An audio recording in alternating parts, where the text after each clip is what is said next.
Bismillahirrahmanirrahim. Assalamualaikum warahmatullahi wabarakatuh. Okey, kita tunggu sekejap. Sampai-sampai kita masuk.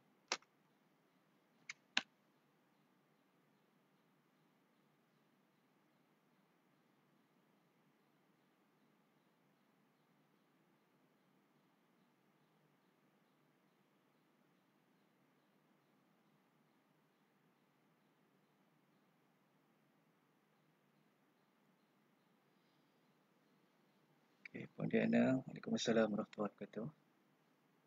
Okay, selamat puasa.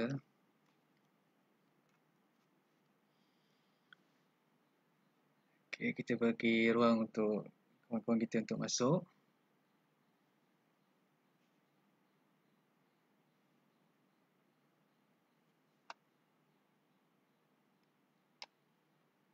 Ustaz Riza, Waalaikumsalam warahmatullahi wabarakatuh. Lama tak jumpa Ustaz. Apa khabar Ustaz?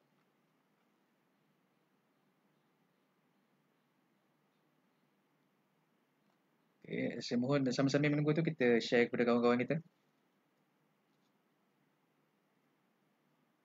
Boleh komen dekat bawah suara jelas ataupun tidak.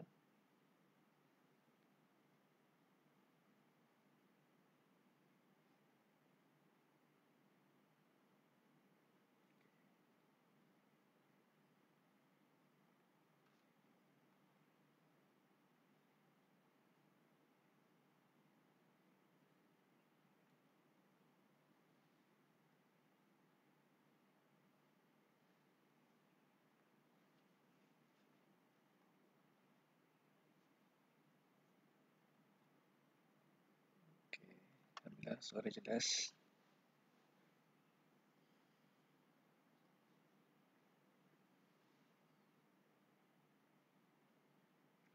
Okey.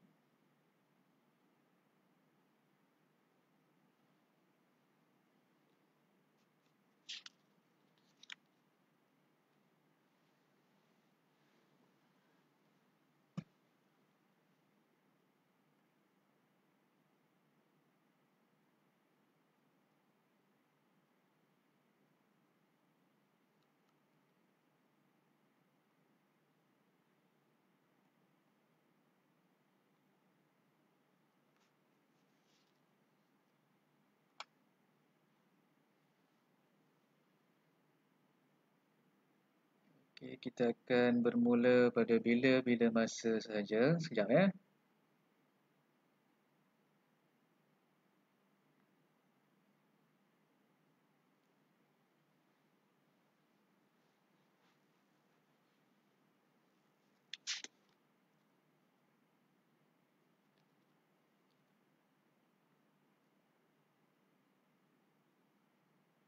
Okey, bagi yang ingin bertanya soalan boleh tulis di ruangan komen. InsyaAllah nanti kalau ada kesempatan kita akan cuba jawab.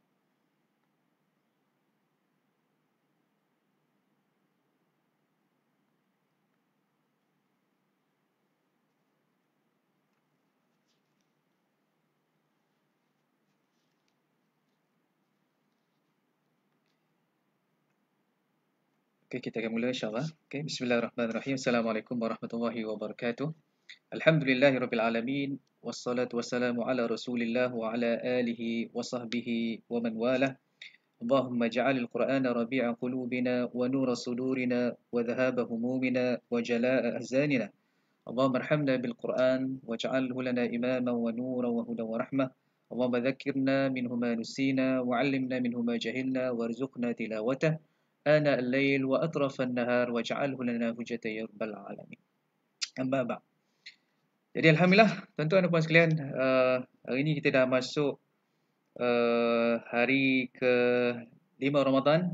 Okay, moga-moga ada sinar daripada ibadah puasa yang kita lalui. Moga-moga Allah Ta'ala berikan kita petunjuk dan juga hidayah, dan kita doakan juga semoga dengan kita berada dalam bulan Ramadan ini akan berikan kekuatan kepada kita berhadapan dengan satu musibah yang besar yang sedang kita lalui ini. Satu musibah yang saya rasa ini pertama kali kita merasai keperitannya. Moga-moga dengan kita mengadakan sesi tadabbur pada hari ini, kita nak melihat bagaimana Allah itu sangat dekat walaupun kita merasakan keadaan sangat gawat. Okay? Jadi tuan-tuan dan puan sekalian, baik. Hari ini kita ada beberapa perkara yang kita nak bincangkan. Cuma fokus utama kita adalah pada ayat 186 dari surah Al-Baqarah. Ayat 186 dari surah Al-Baqarah. Kalau nak tengok Quran, boleh ambil Quran. Pun kalau tak ada Quran, tak apa. Saya dah sediakan slide untuk kita tengok sama-sama. Cuma saya nak tuan-tuan dan puan sekalian perhatikan satu persatu ayat-ayat yang kita akan cuba tadaburkan ini. Baik.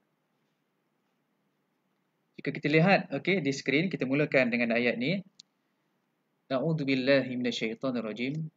Wa idza sa'alaka 'ibadi 'anni fa inni qarib ujibu da'watad da'i idza da'an falyastajibu li wal yu'minu bi la'allahum yarshudun.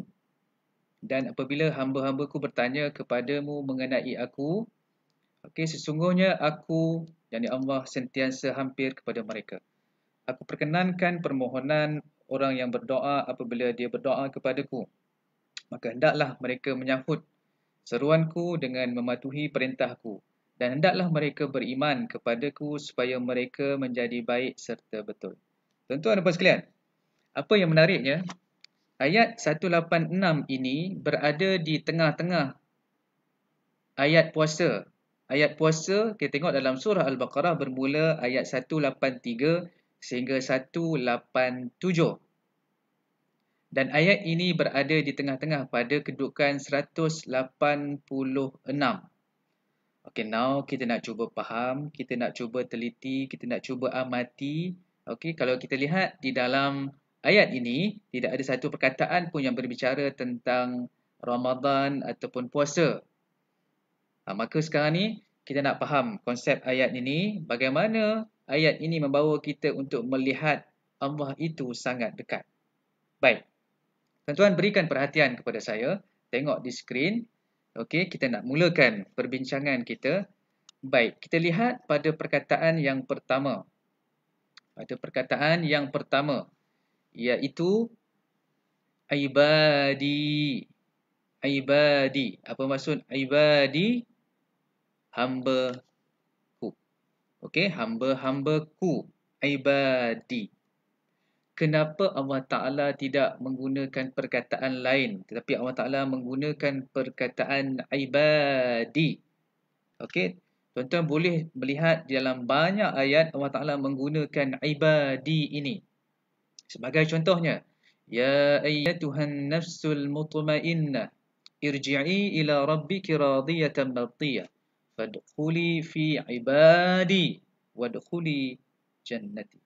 Okey, Allah Ta'ala menggunakan perkataan ibad, hamba. Ketika mana Allah Ta'ala memanggil, menjemput kita masuk ke dalam syurga, Allah Ta'ala memanggil kita dengan perkataan ibad, iaitu hamba. Bukannya orang berilmu, bukannya orang berharta, tetapi Allah Ta'ala panggil kita dengan perkataan ibad. Maka kita kena faham apakah yang dimaksudkan sebagai ibad ini. Baik, tuan-tuan, konsep ibadah kita kena faham betul-betul. Apa yang kita faham konsep ibadah ini, macam zakat, macam solat, macam haji. Kita faham ibadat ruang lingkupnya begitu. Okey? Cuma satu perkara lagi yang kita perlu faham, iaitu konsep kehambaan di dalam diri. Maksudnya, kita tidak sekadar beriman ketika mana berada di dalam masjid. Keluar masjid, kita mengumpat orang. Kita tidak sekadar beriman ketika kita memakai jubah, memakai kopiah. Buka kopiah, buka jubah, kita dah jadi orang lain. Kita tidak sekadar beriman ketika kita memakai tudung. Duduk dalam rumah sebagai contohnya perempuan, tidak memakai tudung. Adakah ketika itu perlakuan kita berbeza dengan apabila kita memakai tudung? Ini antara konsep-konsep kita boleh faham. Ibadat bukan sekadar di tempat-tempat tertentu dengan memakai pakaian tertentu, tapi konsep kehambaan ada pada bila-bila masa. Orang yang faham konsep hamba ini, dia tak berani mengumpat di dalam masjid. Keluar masjid, sama juga keadaannya. Sebab apa? Sebab dia memahami Allah Ta'ala sentiasa memerhatikannya pada bila-bila masa. Maka tuan-tuan dan puan sekalian, sebab itulah ayat ini dimulakan dengan wa idza sa'alaka ibadi, dan Allah Ta'ala jemput kita masuk ke dalam syurga juga dengan perkataan ibad. Jadi tuan-tuan dan puan sekalian, harta yang kita ada itu sebenarnya untuk disumbangkan kepada mereka yang memerlukan. Tidak salah untuk menjadi kaya, tapi jadilah orang kaya yang sentiasa membantu mereka yang memerlukan. Inilah konsep ibad yang Allah Ta'ala panggil kita, jemput kita bila kita nak masuk ke dalam syurga nanti. Ya Allah. Satu panggilan yang sangat hebat, satu gelaran yang sangat hebat, walaupun kita pandang tuan-tuan kalau lihat pada zaman jahiliah itu ada hamba. Dan kita merasai hamba itu kedudukannya sangat rendah. Maka Allah Ta'ala mengangkat kedudukan hamba kepada satu kedudukan yang tinggi. Maka hamba bukan satu istilah yang biasa-biasa, tapi dia adalah istilah yang luar biasa yang perlu kita berikan perhatian. Sebab itulah kena selalu doa supaya kita menjadi hamba Allah yang bertakwa. Jadi jelas tuan-tuan dan sekalian, satu penerangan yang memberikan gambaran kepada kita, melihat ibadah itu bukan sekadar di dalam masjid dengan pakaian tertentu, tapi ibadat itu konsepnya sangat luas, konsep kehambaan lah yang menuntut kita untuk diterjemahkan ke dalam kehidupan seharian kita. Jelas Baik. Wa idza sa'alaka ibadi anni fa inni qarib. Baik, itu perkataan pertama ibad. Okey. Perkataan kedua yang kita nak fokuskan pada pagi ini. Okey, kita tengok. Okey, wa idza sa'alaka ibadi anni fa inni qarib. Okey. Tengok perkataan tuan-tuan tengok perkataan sa'alaka. Sa'alaka. Okey. Apa maksud sa'ala? Bertanya, ataupun dalam terjemah lain meminta. Okey, bertanya ataupun meminta. Baik. Sekarang kita nak lihat ayat-ayat lain di dalam Al-Quran yang menggunakan perkataan sa'ala ataupun yas'alu. Bagaimana keadaan ayat-ayat tersebut? Tuan-tuan boleh melihat di dalam surah Al-Isra ayat 85. Allah Ta'ala menyebutkan wa yas'alunaka 'anir ruh qulir ruhu min amri rabbi. Itu ayat daripada surah Al-Isra. Okey, ayat ke-85. Kemudian boleh lihat juga surah Al-Anfal ayat yang pertama. Yas'alunaka 'anil anfal qulil anfalu lillahi war rasul. Okey, kita lihat ayat pertama tadi. Wa yas'alunaka 'anir ruh, dan mereka bertanya kamu tentang ruh. Qulir ruhu min amri rabbi. Katakan ruh itu dari perkara urusan Tuhanku. Ayat yang pertama. Ayat yang kedua dari surah Al-Anfal ayat pertama. Yas'alunaka 'anil anfal. Mereka bertanya kepadamu, wahai Nabi Muhammad SAW, tentang harta rampasan perang. Qulil anfalu lillahi war rasul. Katakanlah harta rampasan perang itu terserah bagi Allah dan bagi Rasulnya. Baik. Sekarang ni kita lihat perkataan ataupun ayat yang bermula dengan sa'ala yas'alu. Okey, Allah Ta'ala akan gandingkan dengan perkataan qul. Yas'alunaka 'anir ruh qul. Wa yas'alunaka 'anil anfal qul. Okey, Allah Ta'ala gandingkan sa'ala ataupun yas'alu dengan perkataan qul. Sekarang cuba kita lihat pada surah Al-Baqarah ayat 186. Wa idza sa'alaka 'ibadi 'anni fa inni qarib. Ada tak perkataan qul dekat situ tuan-tuan dan puan sekalian? Ada tak? Tidak ada. Tidak ada. Sekarang kita nak cuba faham. Okey. Kenapa Allah Ta'ala hilangkan perkataan qul itu? Okey, kenapa? Sebab Allah Ta'ala, tengok perkataan, bila kita, kalau kita ada perkataan qul kat situ. Okey, faqul inni qarib. Maksudnya ayat itu panjang. Apabila dibuang perkataan qul, maka ayat itu semakin dekat. Sebab itu kita nak memberikan gambaran, sebab Allah Ta'ala menyatakan fa inni qarib. Allah Ta'ala terjemahkan ataupun Allah Ta'ala berikan hint kepada kita melalui ayat ini. Kenapa dihazafkan, dibuangkan perkataan qul, nak menunjukkan kedekatan. Apabila Allah Ta'ala menyebutkan fa inni qarib, sesungguhnya aku hampir. Nak bagi kita rasa feel. Sebab itu belajar bahasa Arab ni perlu kita faham konsep-konsep begini. Okey, ayat-ayat begini akan berikan satu pendekatan yang sangat jelas kepada kita bagaimana Allah Ta'ala nak beritahu kepada kita Allah Ta'ala itu sangat hampir dengan kita. Itu perkataan yang pertama, dihazafkan, dihilangkan qul. Sebab kalau kita melihat ayat-ayat yang lain daripada surah Al-Isra, surah Al-Anfal, Allah Ta'ala menggandingkan perkataan sa'ala dengan perkataan qul. Okey. Perkataan kedua yang kita nak tengok fa inni. Okey, perkataan fa inni. Asal perkataan fa inni adalah fa innani. Okey. Sekarang cuba lihat, ada tak huruf yang dihilangkan? Ada beza tak di antara fa inni dengan fa innani? Ya. Allah Ta'ala menggugurkan satu lagi huruf, iaitu huruf nun, untuk menggambarkan kepada kita bahawa Allah itu sangat hampir. Allah itu sangat dekat. Tuan-tuan rasailah sekarang, bila sebut perkataan qarib, okey, mungkin kita tak dapat feel itu. Tapi kalau kita memahami ayat ini satu persatu dan membandingkan dengan ayat-ayat yang lain, dengan pattern yang lain, kenapa pada pattern yang lain Allah Ta'ala menggunakan sedemikian, tetapi pada ayat ini Allah Ta'ala tidak menggunakan perkara tersebut, maka sekarang kita faham Allah Ta'ala gugurkan dua benda. Yang pertamanya perkataan qul, yang kedua Allah Ta'ala gugurkan huruf nun dekat sini.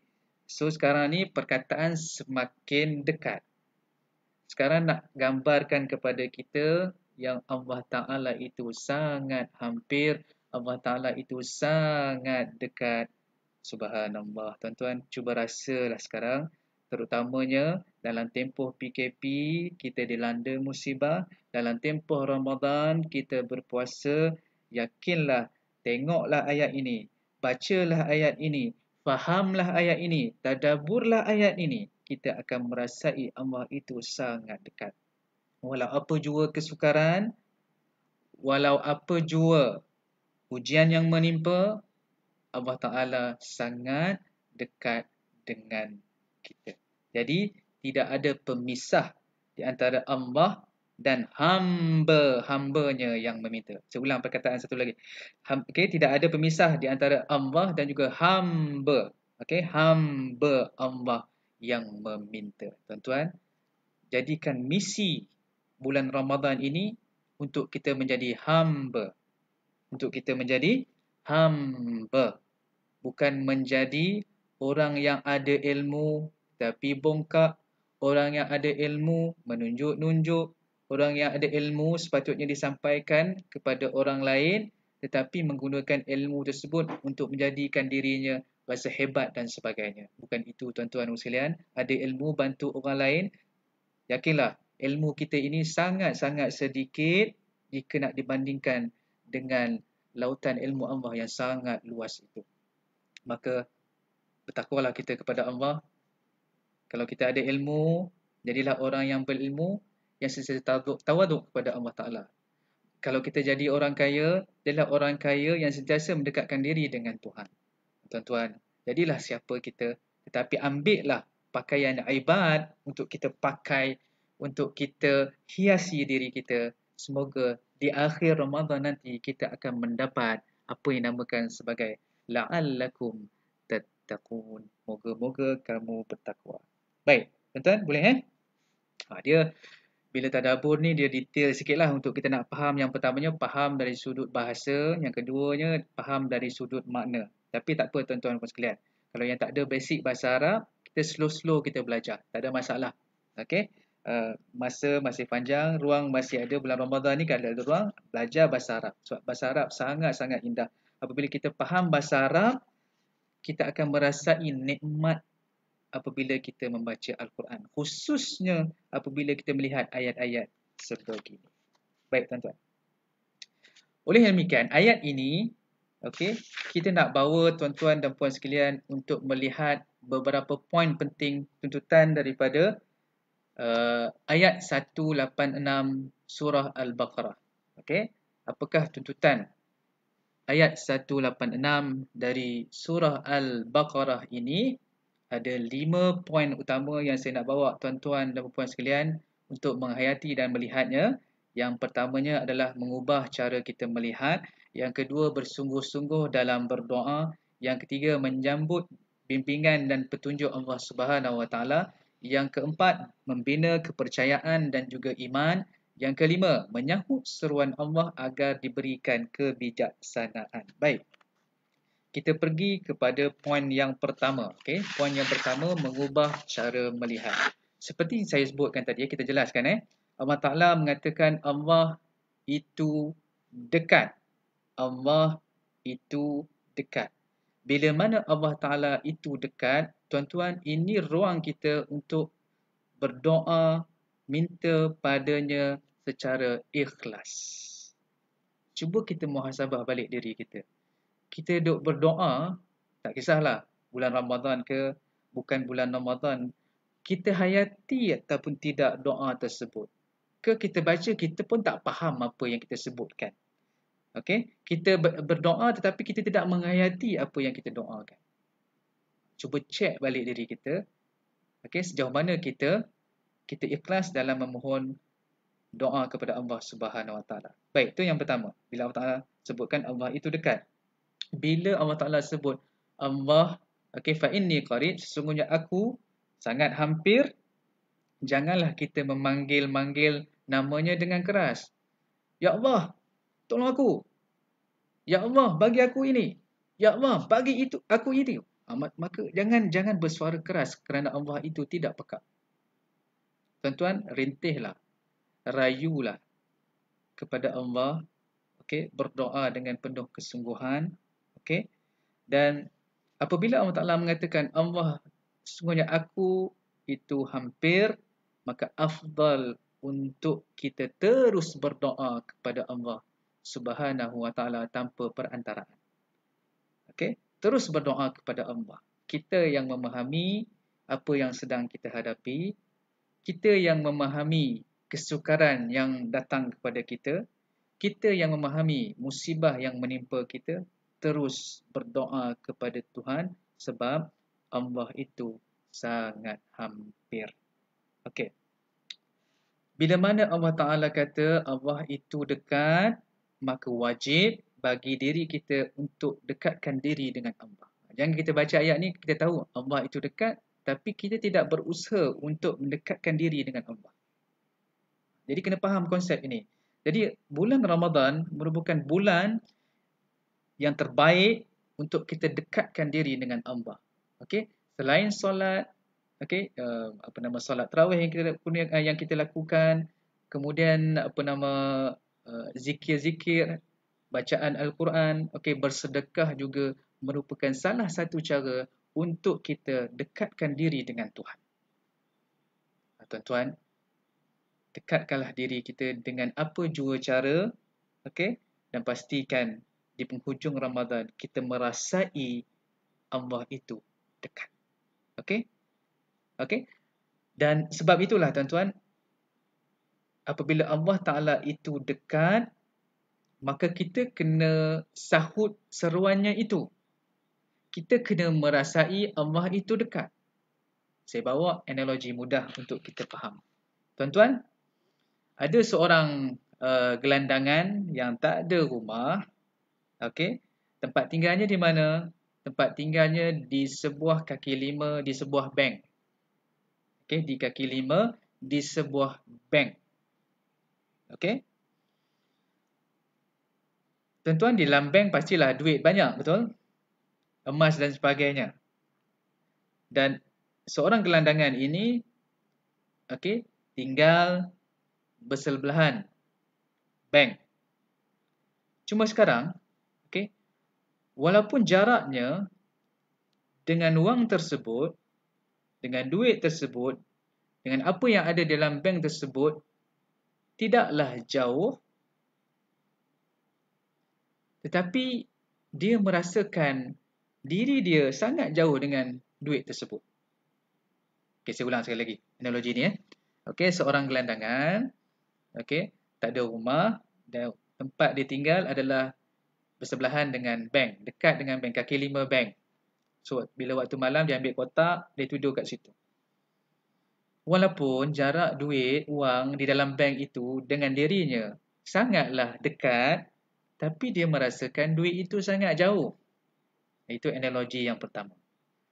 Analogi yang kedua, ni mungkin kita banyak rasalah. Tuan-tuan, kita kalau duduk di KL tu, okey, di rumah, di kondo ke, di apartmen ke, okey, mungkin dah lama kita menetap di kawasan tersebut.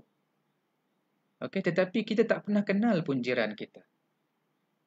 Walaupun jiran kita dekat, duduk sebelah rumah kita, tapi kita merasakan jiran kita itu sangat jauh dari kita. Sebab apa? Sebab kita tak pernah kenal dia. Kita tak pernah berusaha untuk dekat dengan dia. Maka tuan-tuan, dua analogi ini untuk memudahkan kita faham, okey, bila mana Allah Ta'ala itu dekat, kita kena berusaha untuk mendekatkan diri dengan Tuhan. Kita kena ada effort, okey, untuk dekatkan diri dengan Tuhan. Dia jangan sekadar menunggu Allah itu dekat tapi kita tidak berusaha apa-apa. Maka seperti yang saya sebutkan tadi, analogi seorang jiran yang walaupun jirannya berada bersebelahan di rumahnya tetapi merasakan jirannya sangat jauh. Sebab apa? Dia tidak ada usaha untuk mendekati jirannya itu. Jadi tuan-tuan dan puan sekalian, inilah masanya untuk kita perbaiki diri kita, untuk kita jadi orang yang merasai bahawa Allah itu sangat dekat. Baik. Itu yang pertama, ubah cara kita melihat. Yang kedua, okey, bersungguh-sungguh di dalam berdoa. Bersungguh-sungguh di dalam berdoa. Sebab apa? Sebab, okey, doa yang bersungguh-sungguh itu Allah Ta'ala akan kabulkan segala permohonan hambanya. Allah Ta'ala akan berikan perhatian yang sepenuhnya kepada hambanya. Okey, ingatlah, tidak ada satu permohonan pun, okey, yang kita ibaratkan sebagai bagai air yang jatuh ke pasir.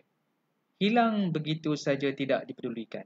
Ingatlah, Allah Maha mendengar. Allah Maha mendengar. Jadi tuan-tuan puan sekalian, okey, bersungguh-sungguhlah dalam kita berdoa sebab Allah Ta'ala berikan perhatian bila mana kita berdoa. Okey, hayatilah doa yang kita panjatkan. Kerana apa? Kerana Allah Ta'ala berikan perhatian yang sepenuhnya kepada hamba-Nya. Okey, itu poin yang kedua. Poin yang ketiga, kita kena menyambut bimbingan dan juga petunjuk daripada Allah Subhanahu Wa Taala. Bagaimana nak menyambut bimbingan dan petunjuk daripada Allah Subhanahu Wa Taala? Okey, antaranya kita tengok, okey, dalam beberapa ayat, okey, antaranya wasta'inu bis-sabri was-salah. Okey, apabila nak melakukan amalan kebaikan ada dua perkara utamalah yang perlu kita tengok di sini. Yang pertamanya as-sabr, sabar. Kemudian solat. Jadi tuan-tuan, sebab itulah nak menjadi orang yang sabar-sabar ni bukan sekadar apabila ditimpa musibah. Sabar juga kita perlukan untuk melakukan ketaatan, melakukan ibadat. Okey, 9 bulan, bukan 9 bulan, 11 bulan kita mungkin sekadar melakukan solat biasa.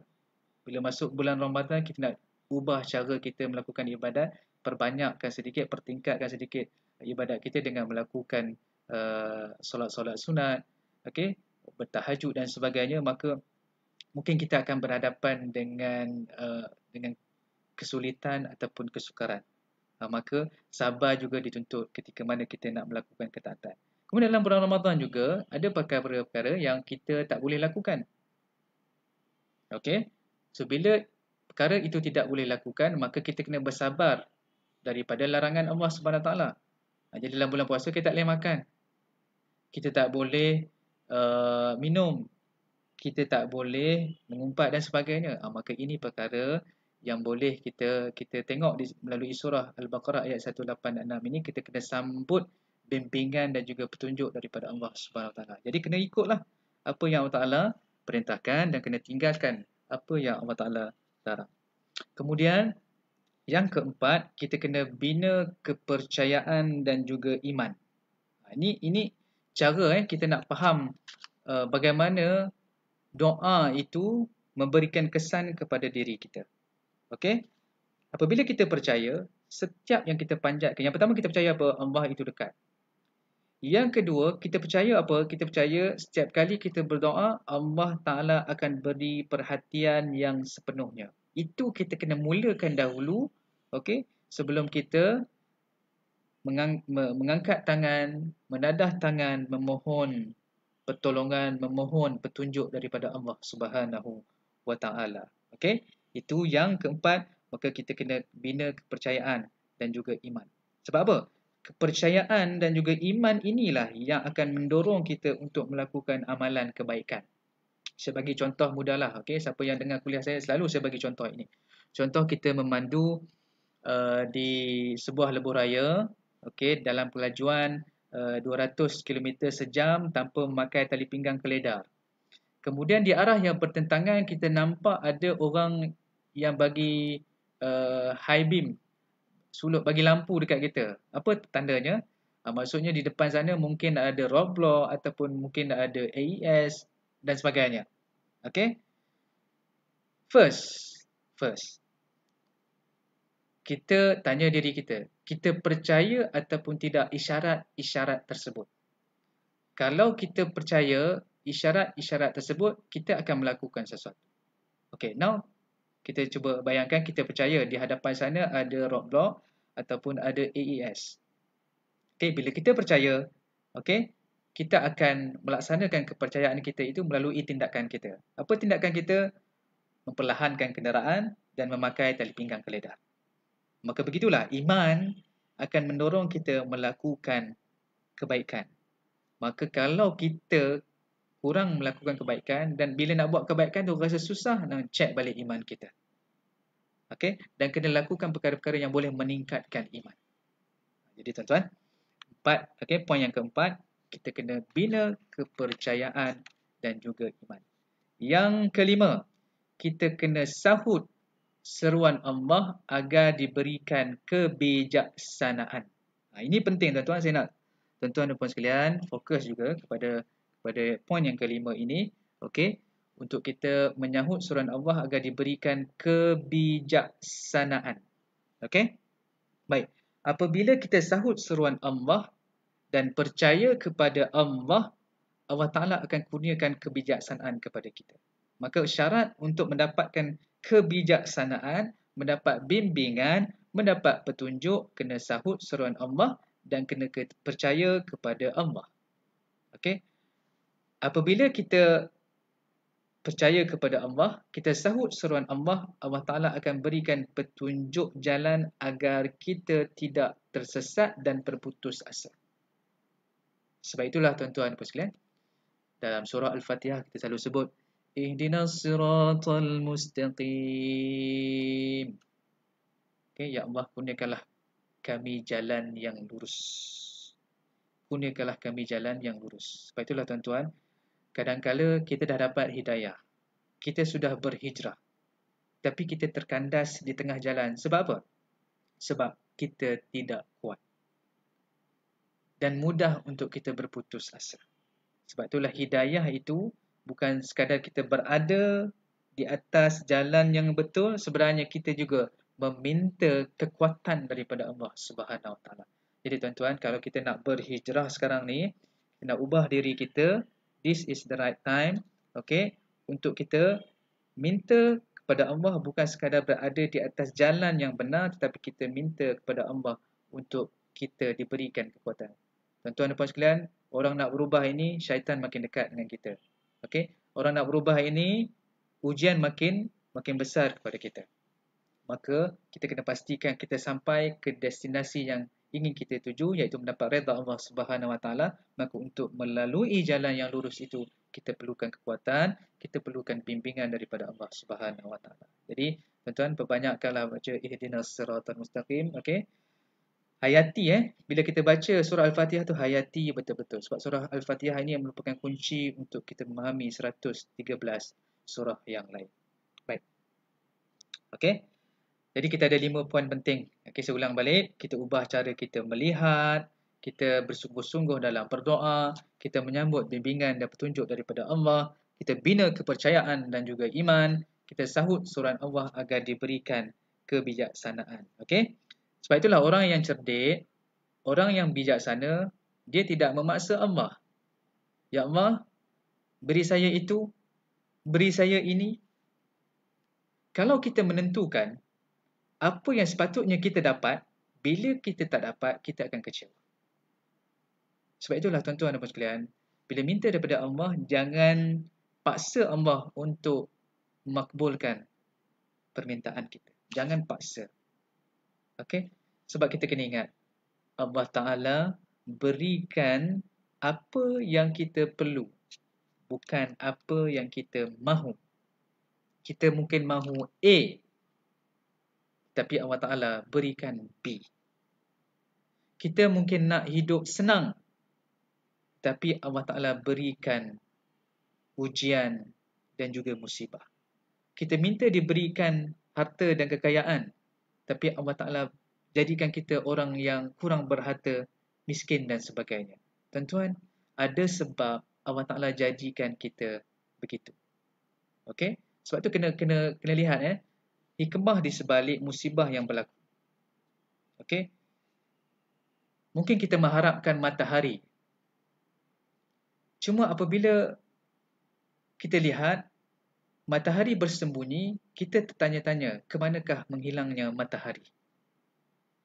Tetapi rupa-rupanya Allah Ta'ala nak menghadirkan pelangi buat kita. Tuan-tuan, Allah Ta'ala sembunyikan matahari, datangkan ribut petir, rupa-rupanya dia nak datangkan pelangi untuk kita. Jadi tuan-tuan, kena lihat hikmah di sebalik apa yang berlaku pada kita. Sebab tu iman penting. Okey, kepercayaan itu perlu kuat untuk kita membina apa yang dinamakan sebagai takwa di penghujung yang kita nak capai dalam bulan Ramadan ini. Jadi tuan-tuan, jadilah orang yang cerdik, mintalah daripada Allah jadi orang yang cerdik, orang yang tidak menentukan apa yang sepatutnya Allah Ta'ala bagi kepada kita. Yang kedua, jangan kita paksa Tuhan untuk memakbulkan doa dalam tempoh tertentu, dalam masa tertentu. Mungkin bila kita minta daripada Tuhan, kita khususkan bila. Tuan-tuan, doa itu dimakbulkan berdasarkan apa yang Allah Ta'ala nak kita lalui, apa yang Allah Ta'ala nak kita rasai.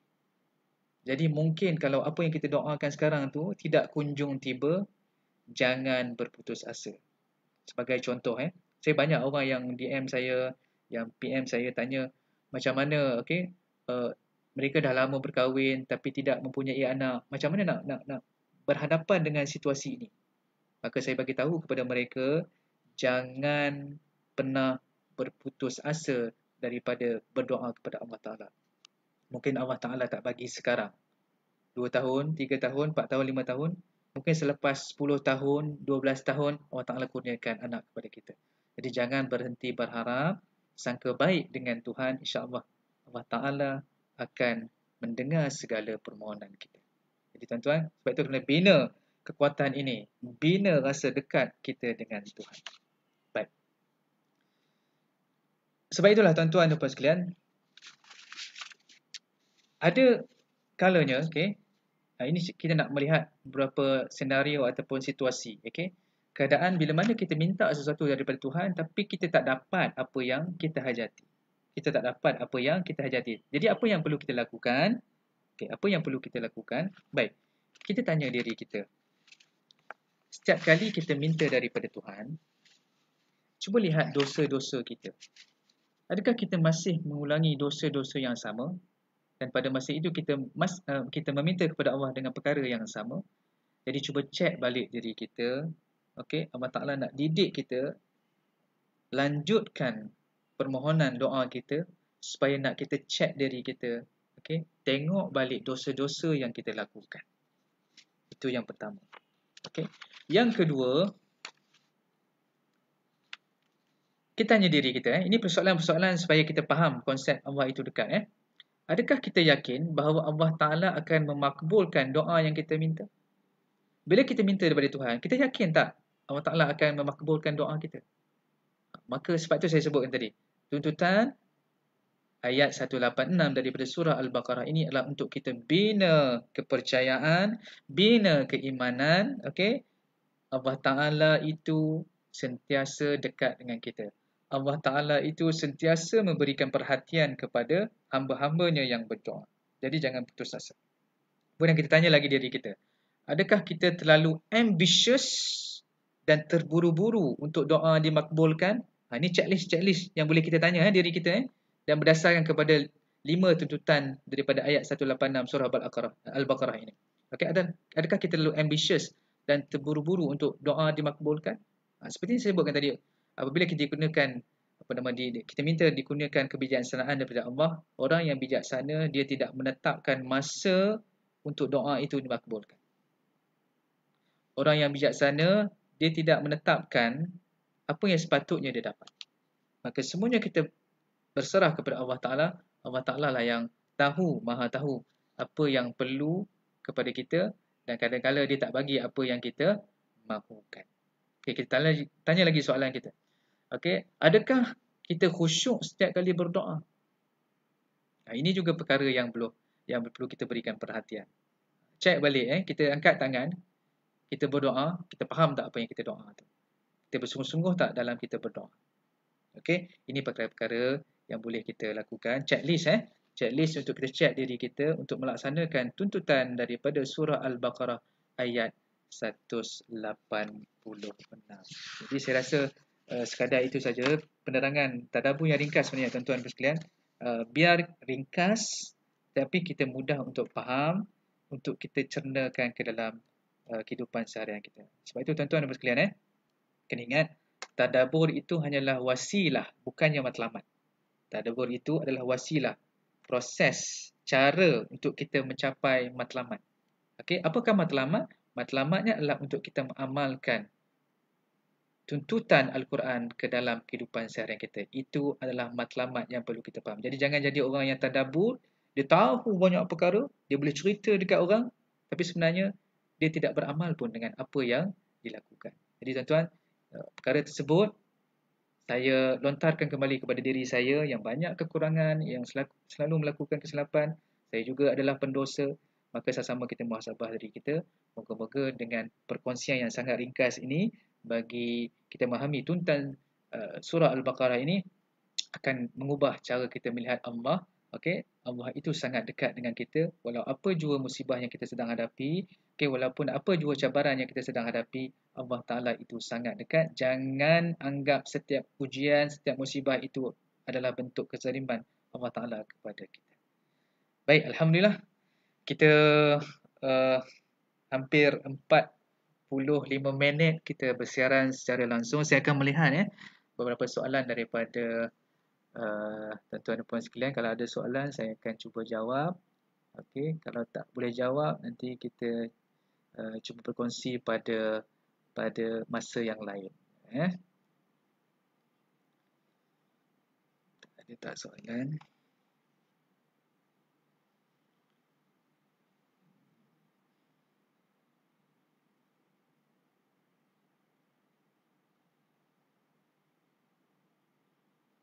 Okey. Soalan daripada Cik Siti Mariam. Oh bukan, okey dia salin balik apa saya punya point. Okey okey, terima kasih. Okey, ini checklist lah. Okey, checklist untuk kita check diri kita, adakah kita melaksanakan tuntutan daripada surah Al-Baqarah ayat 186.